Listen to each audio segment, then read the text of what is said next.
Bueno, buenas noches, muchachos y niñas de grados octavos. Este es un video de apoyo para la estructuración de su guía, la cual es un proceso, es decir, lo que ustedes me han venido enviando hace parte del mismo proceso. Si ustedes se dan cuenta, cada paso que va generando se apoya en el anterior para el desarrollo, y por eso, digamos, lo que se está viendo ahorita es la revisión de esos pasos. Obviamente les agradezco infinitamente a la gente que ha sido muy juiciosa y que me ha enviado cada uno de sus trabajos. Como ya sabemos, entonces el tema que estamos viendo es el paso entre la Edad Media y hasta la Revolución Francesa. Es decir, vamos a hablar entonces cómo cambia la historia con los procesos sociales y los procesos de pensamiento. Bueno, para recordar, ¿no? ¿De dónde nace esa división de la historia? Recordemos que esa división de la historia la piensan, son precisamente Occidente, lo que conocemos como Europa. Teniendo en cuenta que sufrimos un proceso de colonización, ellos no lo imponen, y son las grandes instituciones de la historia europea las que hacen esta división, principalmente entre historia, prehistoria, edad antigua, edad media, edad moderna y edad contemporánea. La prehistoria, que va desde hace 3.000 millones de años hasta la escritura, cuando ya se comienzan a tener hallazgos escritos, se dice que nace la historia como tal. La edad antigua, desde el año 3500 hasta la caída del Imperio Romano. Recordemos también que en los años sextos ustedes vieron todo lo de las civilizaciones, algunos de ustedes lo trabajaron conmigo, y también ahorita estábamos viendo la Edad Media como proceso histórico, político, de organización geográfica y política, y vamos a ver entonces cómo se pasa de esa edad media a esa edad moderna, teniendo en cuenta la Revolución Francesa, y más adelante veremos lo que conocemos como la historia contemporánea. Bueno, en este mapa encontramos cómo estaba organizada Europa en la segunda mitad del siglo XVIII. Vemos, por ejemplo, que en esta zona donde está Alemania encontramos el imperio austrohúngaro. Vemos también donde está el imperio otomano, encontramos acá que ahorita es Turquía. Vemos, por ejemplo, que la mayoría de estos colores que son un color piel, por decirlo algo así, un color naranja pálido, encontramos entonces que se encontraban las monarquías absolutas. Las monarquías absolutas, es decir, que solo contaban con el poder de un rey y que no había división de poderes, entre ellos obviamente Francia. También tenemos entonces unas monarquías que no tenían el absolutismo, pero sí tenían grandes conflictos en el uso del poder, como Reino Unido. Y obviamente tenemos también otra serie de lugares donde existían repúblicas, principalmente en Suiza y en Milán, en Venecia, que ahorita pues obviamente es Italia.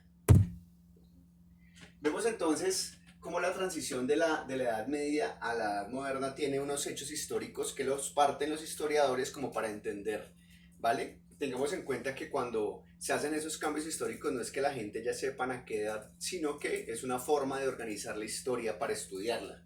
Tenemos entonces la guerra de los 100 años. La verdad, la guerra de los 100 años fue 116 años. Es una guerra que se da entre Francia y entre Inglaterra, principalmente por las cruzadas. Ya sabemos que las cruzadas fue un fenómeno histórico que tiene que relacionar la economía y la religión, en donde la Iglesia Católica va hacia Oriente a recuperar tierras, en donde se encontraban obviamente el imperio turco otomano, y el choque entre imperios, entre Inglaterra y Francia, generó lo que denominamos esa guerra de 100 años. Tenemos la reforma y la contrarreforma, que fue un conflicto religioso entre la Iglesia Católica, que ya tenía muchísimo poder, también tenía mucha corrupción, tenía muchas posibilidades económicas, pero también internamente no había, se había perdido su rumbo en cuanto a que se dedicó a hacer negocios, y más a generar indulgencias a los grandes burgueses, a los grandes monarcas en ese momento, y no a hacer su papel precisamente como guía de fe. Entonces se hace una división por pensadores como Ítalo Calvino, el cual generó también la idea de pensarse otro tipo de iglesia, ¿cierto? Entonces se generan divisiones entre esta iglesia católica, y a eso se le llamó la reforma, en la cual, por ejemplo, se crea otro tipo de religión, como los protestantes, que tienen algunas similitudes con la Iglesia Católica, pero por ejemplo los sacerdotes tienen el derecho al matrimonio, también se basan en la Biblia, pero tienen otras interpretaciones diferentes a la católica y principalmente no reconocen al Papa como gran poder. Por otro lado, tenemos también la caída del Imperio Bizantino como transición a la Edad Media. La Edad Media entonces comienza cuando cae el Imperio Romano y ya sabemos que comienza esa época grande de monarcas, de donde el poder de la Iglesia, como ya lo hemos visto. Y ahorita entonces tenemos la conquista de América en 1492 como gran elemento que rompe el esquema económico de Europa en el siglo XV y comienza entonces a hacerse unos cambios sociales y a nacer otras clases sociales, aparte de la monarquía, que era la que tenía el poder, y el poder feudal, como ya sabemos en la Edad Media. A esa época, digamos, de transición de la Edad Media a la Edad Moderna, recordemos que esto se llama el Renacimiento. Acordémonos lo que habíamos estudiado Leonardo da Vinci y el papel que tiene Leonardo da Vinci como hombre que muestra ese cambio de pensamiento social, político y económico con base en la importancia de la ciencia y el estudio y recoger todos los elementos del pensamiento griego, los cuales habían sido ocultos y de alguna forma transfigurados por el pensamiento clerical o de la Iglesia Católica. Acá tenemos entonces una pintura que es muy representativa de la Revolución Francesa, que se llama La libertad guiando al pueblo. Este es un óleo que está en un museo que se llama Louvre en Francia. Es bastante grande, más o menos tiene como 3,60 metros por 2,20 metros, es bastante amplio. Eugene Delacroix fue el que lo plasmó y lo traigo acá como para que nos hagamos una idea de la importancia de la Revolución Francesa. Lo primero que hay que entender es que este personaje central que está acá, esta mujer semidesnuda, simboliza la libertad. Atrás tenemos el pueblo organizado que sigue esa libertad, los caídos, las clases sociales que hicieron también posible esa lucha, y es lo que vamos a ver entonces por qué es tan importante este hecho, que en este cuadro, por ejemplo, lo podemos entender el papel, por ejemplo, de la mujer, el papel de la organización, el papel de la violencia en la historia, y en este caso, el símbolo de la juventud. Este niño que tiene acá esta pistola en la mano simboliza entonces el futuro que tenía esa nueva forma de pensar y entender la historia como fue la Revolución Francesa. Hay un hecho, también dicen que este señor que está acá fue un autorretrato de Eugene Delacroix, es decir, él mismo se dibujó como parte importante de ese cambio social y revolucionario que vamos a ver qué características tenía. Bueno, primero que todo, las causas de esa revolución es que tenemos una monarquía absoluta en el cual indica que es un rey el que tiene todo el poder, que no hay división de poderes, no está el poder ejecutivo, legislativo y judicial. Hay una crisis económica muy grande, los precios del trigo, que es la base del pan, estaban muy altos, y recordemos que aquí Francia viene de muchas guerras, principalmente con Inglaterra, y ustedes saben que la guerra lleva mucho dinero y amerita también pensarse otras formas de organización social, porque muchos jóvenes y muchos hombres están en la guerra y no hay gente para trabajar, y eso también lleva al déficit económico. Una crisis financiera obviamente, y a nivel social tenemos entonces unos privilegios muy grandes de la monarquía.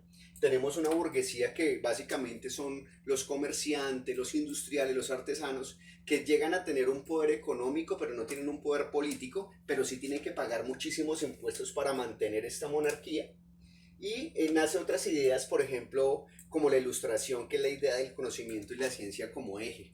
La idea de que todo lo que uno estudia no es simplemente como un contenido más, sino que tiene que entender una nueva sociedad y que tiene las herramientas, el conocimiento y la ciencia para transformarla. La ilustración. Y obviamente entonces también tenemos ejemplos históricos anteriores, como la lucha que se da en Inglaterra por parte de la iglesia, esa división de la iglesia y el papel del conocimiento científico, y también la independencia de Estados Unidos como colonia, que era de Inglaterra. Recordemos que ahí el pensamiento ilustrado fue bien importante porque demostró que la ciencia y la técnica van más allá de los poderes monárquicos y generó una nueva nación que es Estados Unidos. Recordemos que Estados Unidos Los verdaderos pobladores de Estados Unidos son esos grupos indígenas, igual que el nuestro, y que Inglaterra, por sus luchas entre religiones, genera una migración, los cuales llegan a ocupar la zona oriental de Estados Unidos, las 13 colonias, y comienza entonces un asesinato masivo de indígenas, al igual que pasó acá con España, con nosotros. Los ingleses mataron muchísimos indígenas, se ubicaron, después Inglaterra quiso retomar ese territorio y por las luchas independentistas lograron que Estados Unidos en 1776 se liberara. ¿Qué fases tiene la Revolución Francesa? Tiene un momento entonces en que la gente se organiza en lo que se denomina una asamblea y pide una constitución nueva, es decir, la importancia de la constitución es que se lucha para que existan leyes que también tengan que cumplir los más poderosos en ese momento, la iglesia, la cual pierde poderes, y también obviamente los monarcas. En ese momento también es importante un hecho que se llama la toma de la Bastilla, que era, como su nombre lo indica, era una organización social que se toma un edificio que era una cárcel, que era un punto estratégico militar, y además allí estaban todas las personas que estaban contra el rey. Abren esa cárcel, sacan a la gente, se organiza la gente por medio de la violencia histórica y de alguna forma también demuestran que el rey no está impuesto por Dios, sino que es un ser humano impuesto socialmente, y llegan a donde está el señor Luis XVI. Hay un doctor que llama Guillotín, se inventa una nueva forma de asesinar a las personas y de alguna forma hacer cumplir las leyes que organiza el pueblo. Guillotinan a Luis XVI, le quitan la cabeza y se demuestra que Luis XVI y todos los reyes no son enviados por Dios o que son impuestos ahí por Dios, sino que son seres humanos que se pueden quitar o organizar políticamente y que la religión no tiene nada que ver ahí. Hay una fase también de la revolución que es el terror, porque ya como les funcionó la guillotina a todos los nobles, les quitaron la cabeza, y tanto así a muchos de los revolucionarios, los que hicieron el cambio, también les quitaron la cabeza, y se dice ese régimen del terror fue muy fuerte porque era una persecución a todo mundo y de alguna forma un desorden que se generó después de que se lograra un hecho tan importante como quitar la monarquía. Pues la gente tenía diferencias ideológicas que se subsanaban o se arreglaban por medio de la violencia. Después entonces tenemos que nace un nuevo personaje, recordémonos que sigue estando Francia en guerra y hay un general que llama Napoleón y viene otra vez a retomar el poder, y ahí se dice que se acabó la revolución, pero como nos vamos a dar cuenta, hay unas consecuencias que siguen en el momento y que nos sirven ahorita. Por ejemplo, se desaparece el antiguo régimen monárquico, se genera la idea de soberanía nacional, ya no imperial, sino de una nación que intenta luchar y defender sus territorios. La idea y la importancia de una constitución, y la idea de revolución se extiende tanto hasta nuestras colonias, es decir, la idea de la Revolución Francesa nos sirve a nosotros, a Simón Bolívar y a todos estos héroes de las independencias latinoamericanas, para pensarse la posibilidad de ser estados-nación. Para terminar entonces, ¿para qué nos sirve entender esto hoy? Primero nos permite pensarnos nuestro papel como ciudadanos, porque la Revolución Francesa, otra cosa que nos deja, es la idea de los derechos del hombre y del ciudadano. Es decir, ya no son simplemente súbditos de un rey, sino somos agentes políticos, agentes de cambio, agentes de transformación social. Eso nos lo dejan hasta ahorita y también nos pone a pensar, bueno, ¿y cuál es nuestro papel actual?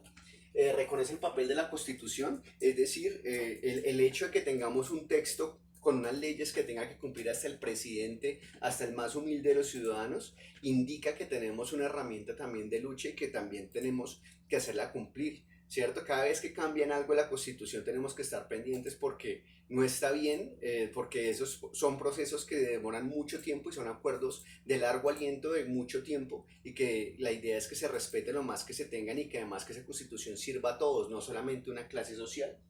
La importancia de la división de poderes en la política, ya sabemos que se luchaba contra el absolutismo monárquico, es decir, que solo el rey tenía el poder legislativo, ejecutivo, judicial, y ahorita gozamos de esa división, aunque en la actualidad pues vamos a revisar si verdaderamente se cumple en Colombia o no.